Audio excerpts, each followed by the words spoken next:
El procedimiento normal en aquel entonces era despegar y, después de despegar, activar tu plan de vuelo.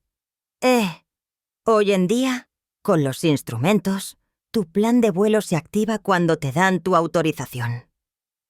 Una amarga noche de invierno en febrero de 1959, el mundo de la música cambió para siempre.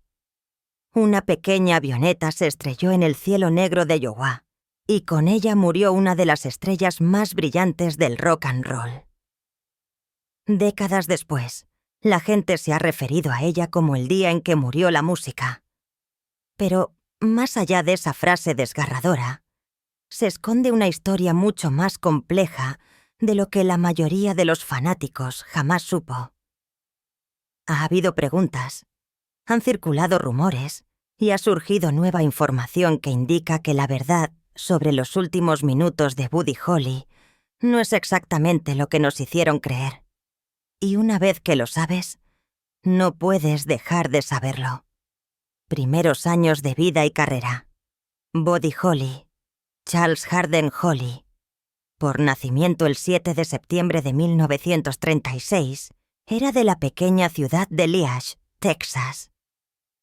Buddy era el hijo menor de una familia trabajadora con 4 hermanos. Su padre, Lo, cambiaba de trabajo con frecuencia durante la Gran Depresión, mientras que su madre, ella, mantenía unida a la familia. Buddy tuvo hermanos Larry, Travis y Patricia mientras crecía. Todos los miembros del hogar, con la excepción de su padre, cantaban o tocaban un instrumento, así que la música era una parte integral de su vida. Desde una edad temprana, todo el mundo se refería a él como Buddy, un nombre que conservó de por vida. Al crecer, la pasión de Buddy por la música era natural. Sus hermanos actuaban en espectáculos de talento locales, e incluso una vez incluyeron a Buddy tocando el violín, porque realmente no sabía cómo. Su hermano Larry inteligentemente aplicó jabón al arco para que no se oyera nada, pero ganaron de todos modos. Después de que sus hermanos se fueron a luchar en la Segunda Guerra Mundial, Larry regresó a casa con una guitarra. Ese momento alteró la vida de Buddy. A los 11 años, ya estaba experimentando con instrumentos, comenzando con lecciones de piano antes de pasar a la guitarra, que se convirtió en su verdadera pasión. Buddy fue profundamente influenciado por la música que escuchaba cuando era niño.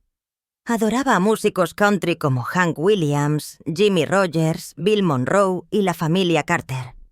Pero también escuchaba estaciones de radio lejanas que transmitían música de rhythm and blues a altas horas de la noche. Esa mezcla de country y R&B definiría más tarde su sonido único. Mientras estaba en la escuela, Buddy conoció a Bob Montgomery, y los dos actuaron como Buddy and Bob. Interpretaban duetos country, e incluso hicieron su debut en programas de radio locales como Sunday Party en Cab. A principios de la década de 1950, Buddy estaba tocando en vivo con amigos como Sonny Curtis y Jerry Allison, quienes pronto serían los miembros más importantes de su banda. En 1955 la carrera de Buddy realmente despegó. Vio a Elvis Presley en vivo en Leech y quedó impresionado. La combinación de country y rock and roll de Presley abrió los ojos de Buddy. A continuación, Buddy fue telonero de Elvis en Leech y consiguió conciertos con su propia banda, que incluía a Larry Welborn en el bajo y a Allison en la batería. Ese mismo año, también realizó una gira con Bill Haley and His Comets, y el cazatalentos de Nashville, Eddie Randell, se fijó en él. Esto resultó en un contrato de grabación con Decca Records en 1946. Curiosamente, cuando Decca lo firmó, se equivocaron con su apellido. Holly, cuando era Holly. Después se le conoció como Buddy Holly. Las grabaciones iniciales de Buddy con Decca, como Blue Days, Black Nights y Modern Don Juan, no tuvieron mucha repercusión, y se frustró por no tener mucho control sobre la música. En 1957, Decca lo dejó ir. Pero esto fue solo la punta del iceberg. Con determinación y su banda en expansión, Buddy Holly estaba preparado para reinventarse a sí mismo, y la historia de la música estaba a punto de ser creada. Los Crickets. Después del desagradable encuentro de Buddy con Decca Records, estaba decidido a controlar su música. Motivado por el éxito de otros rockeros adolescentes como Buddy Knox y Jimmy Bowen, Buddy se puso en contacto con Norman Petty, un productor de Clovis, Nuevo México, con sus compañeros de banda, incluyendo a Jerry Allison en la batería, Joe B. Malden en el bajo y Nicky Sullivan en la guitarra rítmica. Hizo una nueva grabación de That'll Be the Day. La inspiración para la canción, sin embargo, fue en realidad de la película de John Wayne, The Searchers, en la que Wayne gruñía la misma frase una y otra vez: That'll be the day. Buddy y sus amigos lo disfrutaron, y sirvió como base para su primer gran éxito. Buddy tocó la guitarra principal esta vez, y obtuvo el sonido que había estado buscando. Petty pronto se convirtió en su manager y envió la demo a Brunswick Records. Dado que Buddy todavía estaba contractualmente obligado con Decca, no podían lanzarla a su nombre. Fue entonces cuando Allison propuso que la banda se llamara The Crickets. Brunswick lanzó That'll Be the Day en 1957, permitiendo a Buddy libertad artística, pero colocando el riesgo financiero en sus manos. Lo que Buddy no sabía inicialmente era que Brunswick era propiedad de Decca.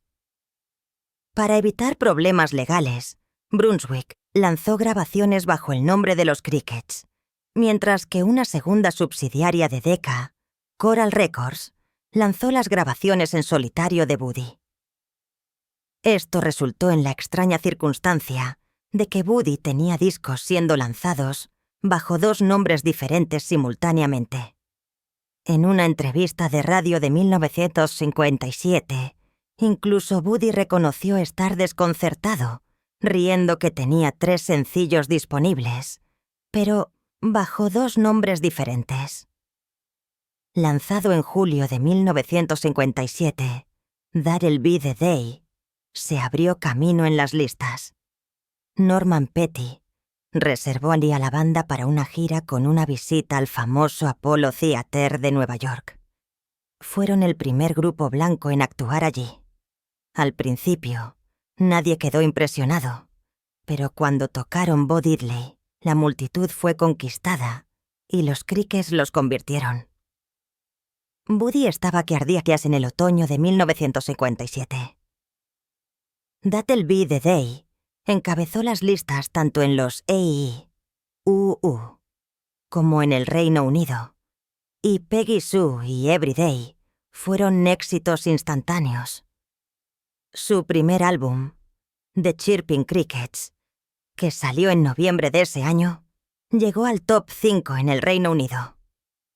Buddy y los Crickets incluso fueron estrellas invitadas en el programa de Ed Sullivan ese diciembre, consolidando su estatus en la historia del rock and roll. Conocer y casarse con María Elena. Santiago. La vida ocasionalmente cambia de maneras que nadie puede anticipar.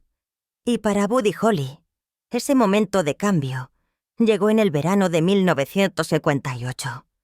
Holly ya era un artista exitoso disfrutando de la fama como un advenedizo del rock and roll en ese momento. Entre las giras, la grabación y el hacer frente a las exigencias de la industria de la música, se encontró haciendo una llamada a las oficinas de Nueva York de Pure Southern, una firma de publicación de música.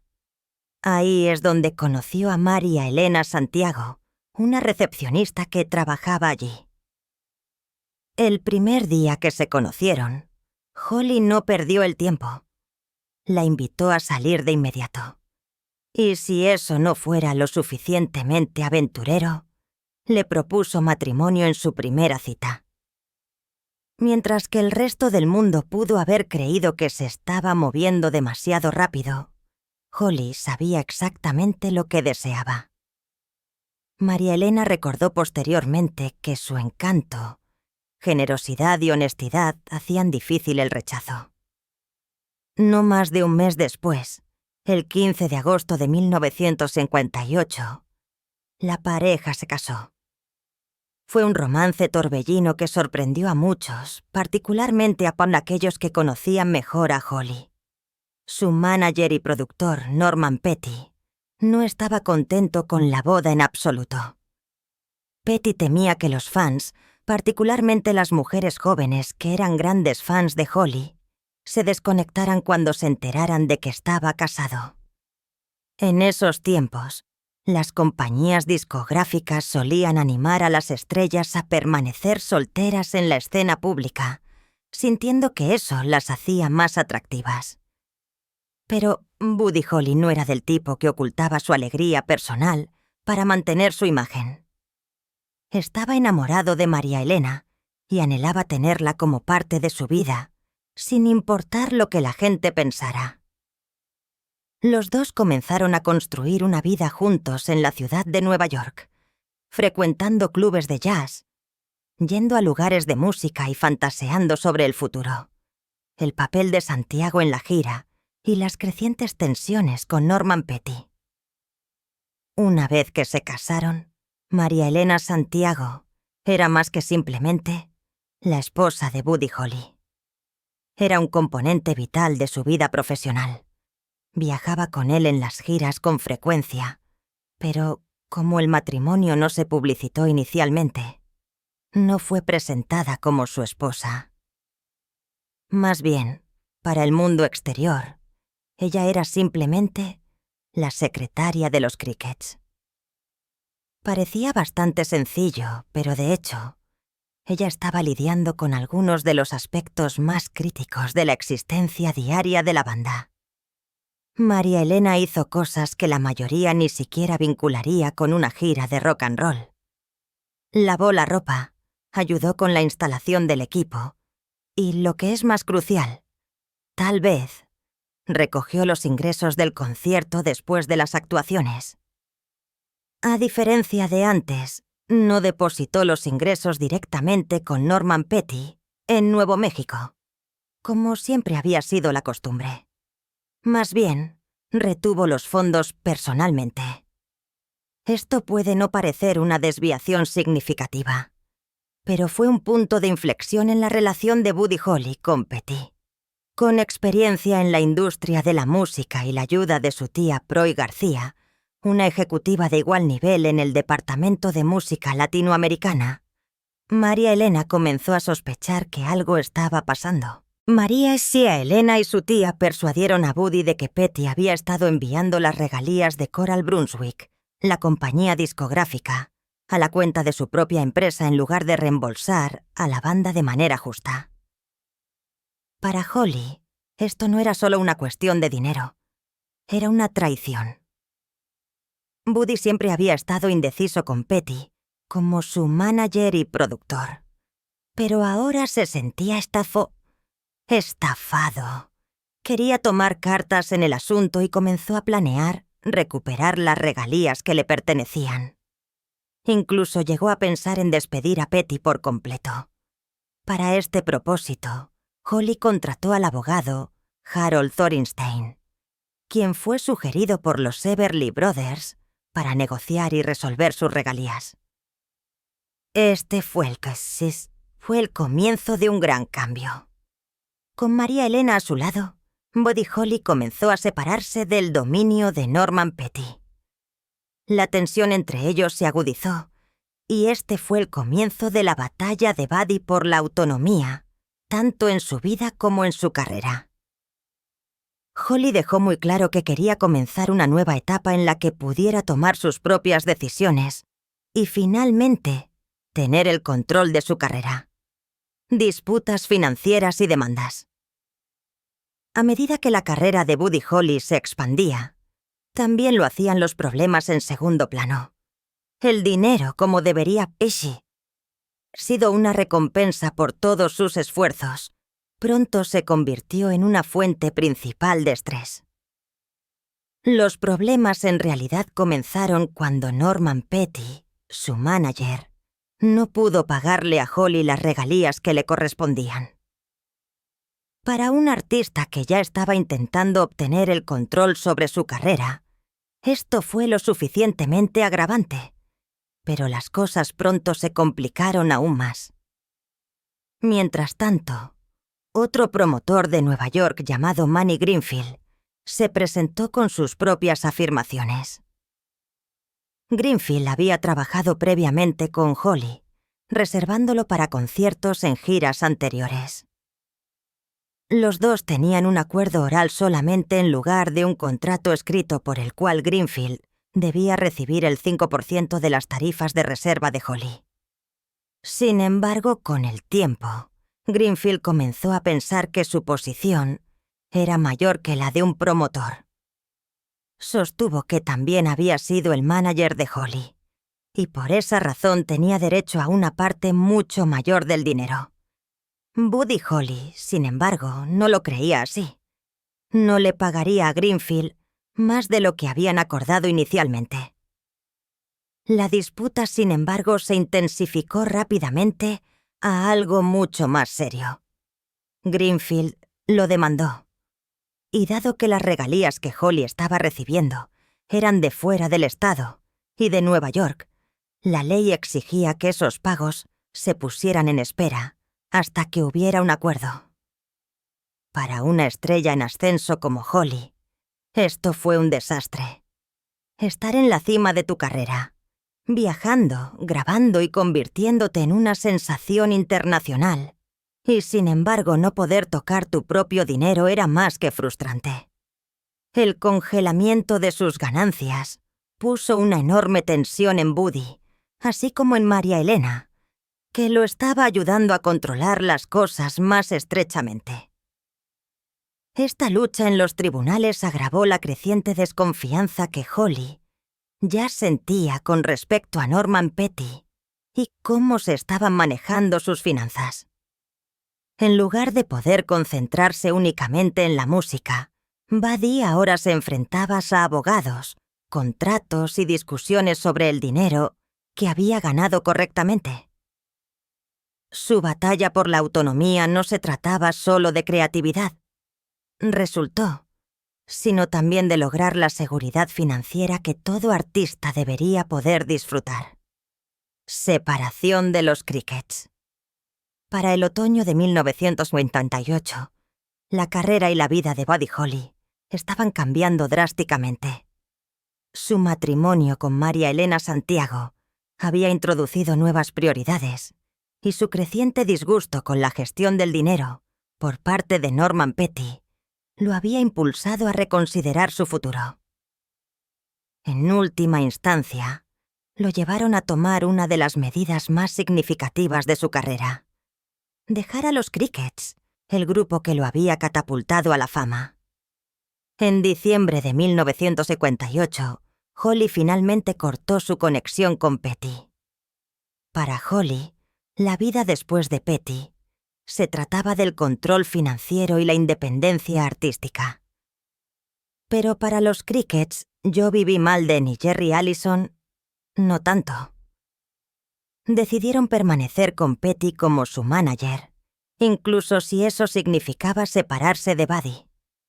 Esto no se debió a una desagradable batalla o disputa personal. Más bien se debió a la logística y las decisiones de estilo de vida. Buddy Holly había decidido que iba a hacer de la ciudad de Nueva York su hogar para siempre. Para él, Nueva York tenía la clave del futuro de su carrera musical. Era el centro de la industria de la música con estudios de grabación, editores y la capacidad de trabajar con músicos de todos los géneros. Las ambiciones de Holly eran grandes. Quería grabar con cantantes de soul íconos del gospel e incluso aventurarse en el cine. Estar en Nueva York lo expuso a todo eso. Los Crickets, sin embargo, no estaban tan interesados en deshacerse de sus raíces. Les gustaba quedarse cerca de casa en Texas, donde las cosas eran familiares y cómodas. Los viajes frecuentes y mudarse a una ciudad como Nueva York no era algo que quisieran hacer. Entonces, si bien la banda había disfrutado de un éxito fenomenal juntos, sus caminos naturalmente comenzaron a separarse. La ruptura fue amistosa. No hubo ninguna pelea dramática ni palabras duras dichas. Más bien, fue un reconocimiento discreto por parte de Holly y los Crickets de que simplemente deseaban cosas diferentes. Holly estaba ansioso por perseguir una visión más grandiosa y autónoma para su carrera, mientras que los Crickets estaban felices de permanecer leales a la gestión de Petty y permanecer locales. A pesar de que solo habían estado juntos brevemente, Buddy Holly y los Crickets ya habían dejado su huella indeleble en el rock and roll. Eran emblemáticos de una era, e incluso aunque hubo una división, ambas ramas continuaron llevando ese legado con ellas. Un calendario de giras brutal. La gira Winter Dance Party comenzó el 23 de enero de 1959 en Milwaukee, Wisconsin. Inicialmente, parecía una gran oportunidad, una serie de conciertos en todo el medio oeste con Buddy Holly, Ritchie Valens, The Big Bopper, Dion y los Belmonts. Pero, debajo de la emoción, la gira pronto se convirtió en una pesadilla para los artistas. El mayor problema fue la planificación. Los promotores no habían considerado adecuadamente las distancias de una ciudad a otra. La banda viajaría durante horas, a veces durante la noche, para llegar a la siguiente actuación. Estos no eran saltos rápidos. A veces tenían que viajar cientos de millas entre los espectáculos, con apenas un momento para dormir. Todos los viajes interminables los agotaron física y mentalmente. Se hizo aún peor ya que los autobuses turísticos no estaban diseñados para soportar tal clima. Enero en el medio oeste significaba clima helado, nieve y hielo. Sin embargo, los autobuses carecían de calefacción adecuada. Los autobuses fallaron al menos una vez, en medio de la noche, con los artistas dejados afuera, en el frío mordaz. Los músicos temblaban debajo de abrigos y mantas, esperando el rescate mientras intentaban mantenerse calientes. Las malas condiciones los alcanzaron eventualmente. El baterista Carl Bunch sufrió congelación en los dedos de los pies como resultado de una de las averías. Fue tan malo que tuvo que ser hospitalizado y no pudo viajar por un tiempo. Al carecer de su baterista, la banda de Buddy Holly tuvo que improvisar e idear formas de mantener las actuaciones. Para Holly, las cosas eran más que frustrantes. Era un músico trabajador que se tomaba su música en serio y no quería que los miembros de su banda o él mismo continuaran luchando solo para llegar al próximo espectáculo. Los largos viajes en autobús coronados con el clima helado lo hicieron creer que necesitaban un medio de transporte más rápido y seguro. Fue entonces cuando comenzó a considerar volar entre los destinos de la gira en lugar de tomar los autobuses poco confiables. Nadie podría haberlo sabido entonces, pero esta decisión de buscar un mejor transporte sentaría las bases para uno de los momentos más trágicos en la historia del rock and roll, la decisión del vuelo de Clear Lake. Para cuando llegó el 2 de febrero de 1959, la gira Winter Dance Party ya había afectado a Buddy Holly y a los otros artistas. Los constantes viajes en autobús en temperaturas bajo cero estaban pasando factura.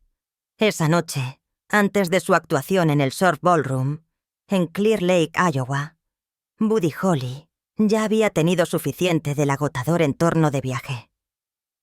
Deseando un alivio del autobús frío y la oportunidad de descansar a fondo, decidió alquilar una pequeña avioneta Beechcraft Bonanza de 4 plazas. El plan de Holly era sencillo pero sensato. En lugar de ser sometidos a otro duro viaje en autobús durante la noche, el avión los transportaría a Fargo, Dakota del Norte, que estaba cerca de su próximo destino de concierto, en Moorhead, Minnesota.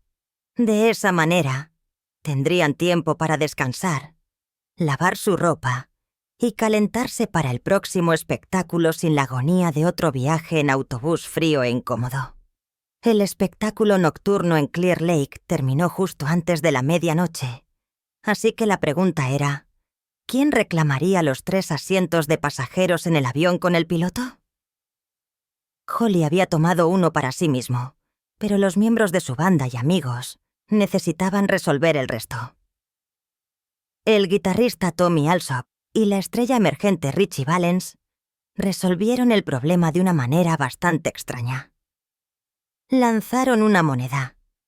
Valens cantó cara y con entusiasmo supuestamente dijo: «Esa es la primera vez que gano algo en mi vida».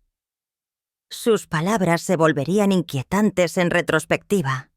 Al mismo tiempo, Waylon Jennings, el bajista de Holly, renunció a su asiento a Jape Richardson, más conocido como el Big Bopper. Richardson había estado luchando contra la gripe y encontró los viajes en autobús fríos casi intolerables, considerando su cuerpo más grande. Jennings, queriendo ser un buen deportista, le indicó que se sentara en el asiento. Con eso, se organizó la alineación del vuelo. Buddy Holly, Ritchie Valens y el Big Bopper abordarían el pequeño avión junto con el piloto Roger Peterson. Lo que parecía ser una idea inteligente para superar otra larga noche conduciendo, estaba en una trágica ironía, a punto de convertirse en uno de los puntos más oscuros en la historia del rock and roll. El trágico accidente. En las primeras horas del 3 de febrero de 1959, poco después de la Mir-Sosa M, la pequeña Beechcraft Bonanza que volaba Buddy Holly, Ritchie Valens y el Big Bopper despegó del aeropuerto municipal de Mason City. El piloto Roger Peterson, de 21 años, estaba al timón. El trío había estado esperando que este corto vuelo a Fargo, Dakota del Norte, les ahorrara otra noche agotadora en el autobús turístico helado.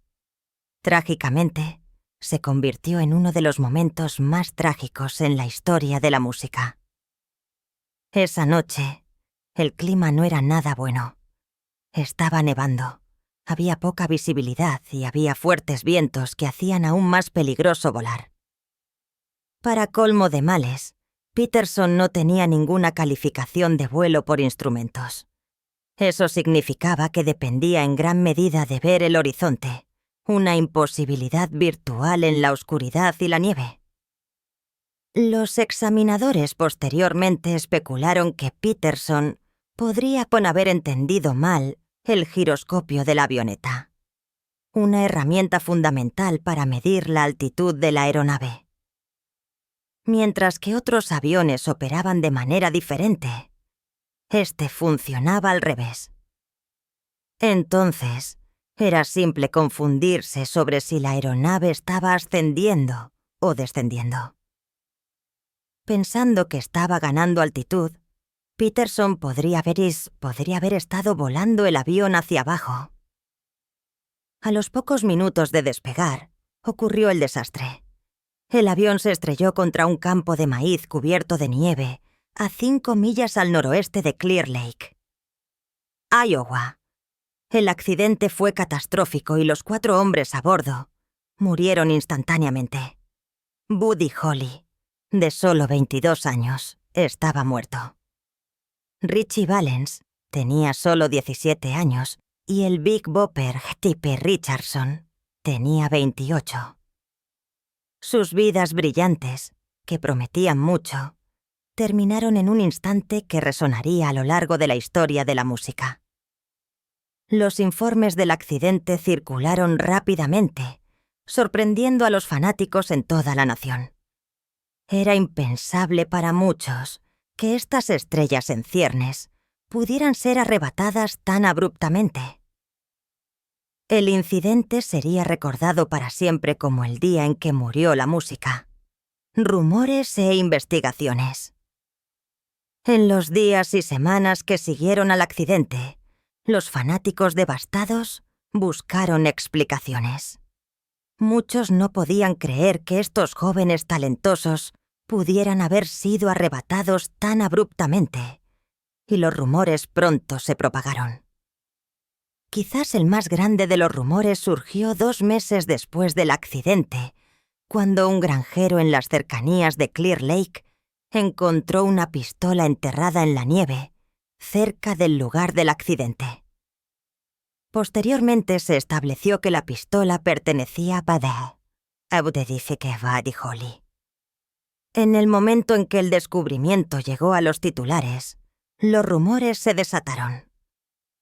Algunos cuestionaron si el piloto Roger Peterson había recibido un disparo durante el vuelo, lo que provocó el accidente.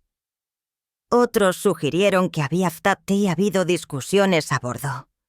La posibilidad de actividades criminales parecía más sensacional que la del mal tiempo y el error del piloto. Pero toda especulación no alcanzó la evidencia, y los investigadores no encontraron nada que respaldara estas afirmaciones. Otra curiosidad encendió la imaginación. El cuerpo de J.P., el Big Bopper Richardson, fue encontrado a cerca de 40 pies de los restos, pero los otros estaban dentro o cerca del avión. Surgió la especulación de que pudo haber sobrevivido al accidente e intentado arrastrarse en busca de ayuda. Los fanáticos se aferraron a esa esperanza durante años. En 2007, aproximadamente medio siglo después, el hijo de Richardson, Jay, pidió que el cuerpo de su padre fuera exhumado y sometido a una autopsia adecuada. Los hallazgos fueron inequívocos y trágicos. El antropólogo forense Dr. Bill Bass le dijo que Richardson efectivamente había muerto de inmediato por graves lesiones en la cabeza y el pecho. No había indicios de que hubiera escapado o intentado escapar, y no había evidencia de juego sucio. No había indicios de juego sucio, declaró firmemente el Dr. Bass. Murió de inmediato. Y en cuanto al arma de Buddy, los investigadores policiales decidieron que probablemente había sido arrojada del avión durante el accidente y enterrada por la nieve. Aunque le dio un giro escalofriante a los eventos, no alteró los hechos. El fatal accidente se debió a una combinación de mal tiempo, un error del piloto y mala suerte, no a la violencia. Funeral y entierro. Solo 4 días después del devastador accidente aéreo, Buddy Holly fue enterrado en su ciudad natal de Leach, Texas. Su funeral el 7 de febrero de 1959 se llevó a cabo en la Iglesia Bautista Tabernacle.